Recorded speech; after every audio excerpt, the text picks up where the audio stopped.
Hello everyone, this is Dr. Michael Santangelo again with another of my series of videos on tarot and the chakras.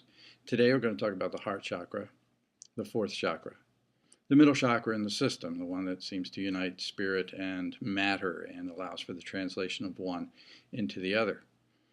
Now this chakra is the place where unconditional love comes from and is the one that we want to develop in order to connect maximally with the rest of humanity. Now in tarot, the major arcanum associated with the heart chakra is the sun. It's number 19 in the system. And it is this card right here. Trying to find the right spot for you. Oh my goodness, where's it going? There it is.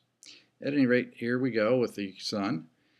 Number 19, you can see it has many elements to it. The sun obviously is the central element, the one that we're most interested in. However, there are other very important elements in there as well. Now let me go through these. The sun itself is that central presence within us, our link to the divine. Its rays shine down upon the two children, and the children represent the conscious and unconscious minds. The boy represents the conscious side of ourselves. The girl, the unconscious side of ourselves. They're young and unclothed because they represent a new birth, a reawakened consciousness, if you will, in the unobstructed light of the central sun. So it is a connecting with our enlightened selves.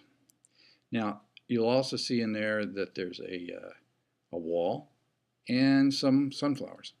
This reminds us that as human consciousness, we are able to influence the other kingdoms, that is to say the animal, the vegetable, and the mineral kingdoms. Now we ourselves are representatives of the animal kingdom, obviously. The wall is the mineral kingdom, and the plant kingdom, the vegetable kingdom, is the sunflowers. You'll also see 13 Hebrew letter yuds in orange. Orange, by the way, is the color associated with this card, and therefore the color associated with the heart chakra. 13 is an important number. It indicates change. It indicates rebirth. It indicates a movement from an old process, a sloughing away of that which does not work anymore, give birth to something new. And you'll see the 13th card in the major arcanum is the card death, and that's a lot of the associations that you'll find with that card.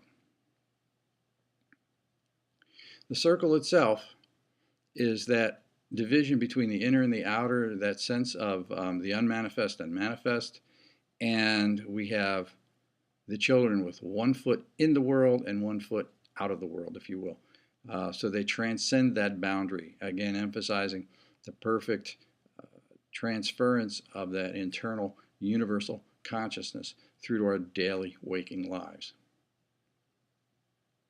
Now the Hebrew letter associated with the sun, you'll see it down in the corner of the card there, is Resh. Resh symbolizes the head. And so, by extension, it's the crown chakra, our link to the divine.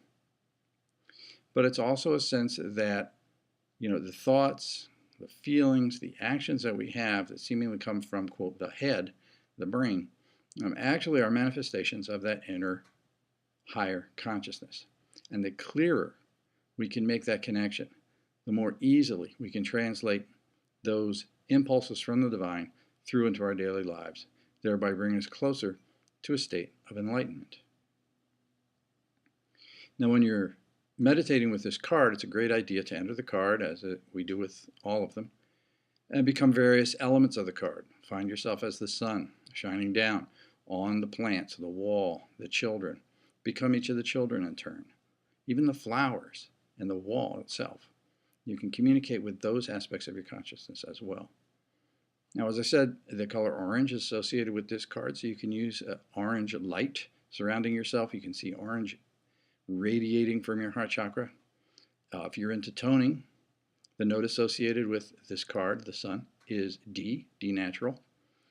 And so using that tone, sometimes people will actually chant the Hebrew letter Resh to a D, surrounding themselves with orange light as they enter the card, and take advantage of all of the various aspects that you can bring to bear to deepen your meditations.